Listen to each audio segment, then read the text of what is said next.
ഞാൻ നിങ്ങളുമായി സംസാരിക്കാൻ ആഗ്രഹിക്കുന്നത് വളരെ ഗൗരവകരമായ ഒരു വിഷയത്തെക്കുറിച്ചാണ്.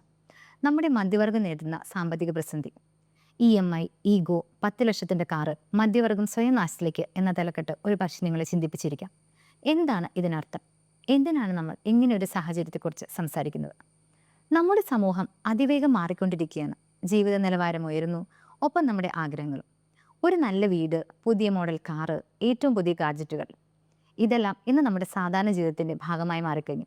ഈ ആഗ്രഹങ്ങൾ സഫലീകരിക്കാൻ നമ്മൾ പലപ്പോഴും ആശ്രയിക്കുന്നത് EMI അഥവാ പ്രതിമാസ തവണ വ്യവസ്ഥകളെയാണ്. Home loan, car loan, personal loan.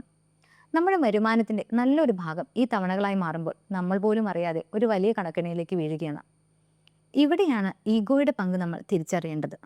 അയൽക്കാരനോ ബന്ധുവോ സുഹൃത്തോ വാങ്ങിയ ഒരു പുതിയ കാറോ ഫോണോ കാണുമ്പോൾ നമുക്കും അത് സ്വന്തമാക്കണമെന്ന ചിന്ത വരുന്നു. അവർക്കത് വാങ്ങാമെങ്കിൽ എനിക്കും വാങ്ങാം എന്ന ഒരു തരം മത്സരം നമ്മുടെ ഉള്ളിൽ രൂപപ്പെടുന്നു.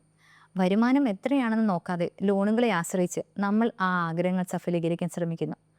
10 ലക്ഷം രൂപ വിലയുള്ള ഒരു കാർ വാങ്ങാൻ നമുക്ക് ശേഷിയുണ്ടെന്ന് ചിന്തിക്കാതെ EMI അടയ്ക്കാൻ സാധിക്കുമെന്ന ഒരൊറ്റ കാരണത്താൽ നമ്മൾ ഇതിലേക്ക് ഇറങ്ങിത്തിരിക്കുന്നു. ഇവിടെയാണ് ഡാറ്റയുടെ പ്രാധാന്യം. സാമ്പത്തിക വിദഗ്ധർ മുന്നറിയിപ്പ് നൽകുന്നു, നമ്മുടെ മധ്യവർഗത്തിന്റെ കടബാധ്യതകൾ ഭയാനകമായ രീതിയിൽ വർദ്ധിച്ചുകൊണ്ടിരിക്കുകയാണെന്ന്. വരുമാനം കൂടുന്നതിനേക്കാൾ വേഗത്തിലാണ് കടങ്ങൾ പെരുകുന്നത്. ഇത് വ്യക്തിഗത സാമ്പത്തിക ഭദ്രതയെ മാത്രമല്ല, നമ്മുടെ രാജ്യത്തിന്റെ മൊത്തം സാമ്പത്തിക സ്ഥിതിയെയും ദോഷകരമായി ബാധിക്കും.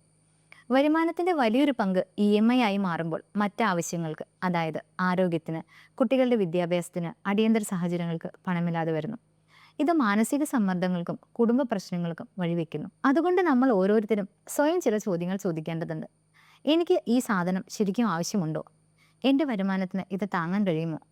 ഈ EMI എൻ്റെ സാമ്പത്തിക ഭാവിയെ എങ്ങനെ ബാധിക്കും? ഈഗോയൊക്കെ മാറ്റിവെച്ച് യാഥാർത്ഥ്യബോധത്തോടെ സാമ്പത്തിക തീരുമാനങ്ങൾ എടുക്കേണ്ട സമയം അതിക്രമിച്ചിരിക്കുന്നു. അത്യാവശ്യമുള്ളവയ്ക്ക് മാത്രം പണം ചെലവഴിക്കുക, കടങ്ങൾ പരമാവധി കുറയ്ക്കുക, ഭാവിയിലേക്ക് സമ്പാദിക്കുക. ഈ ലളിതമായ കാര്യങ്ങൾ നമ്മൾ ഓർക്കണം.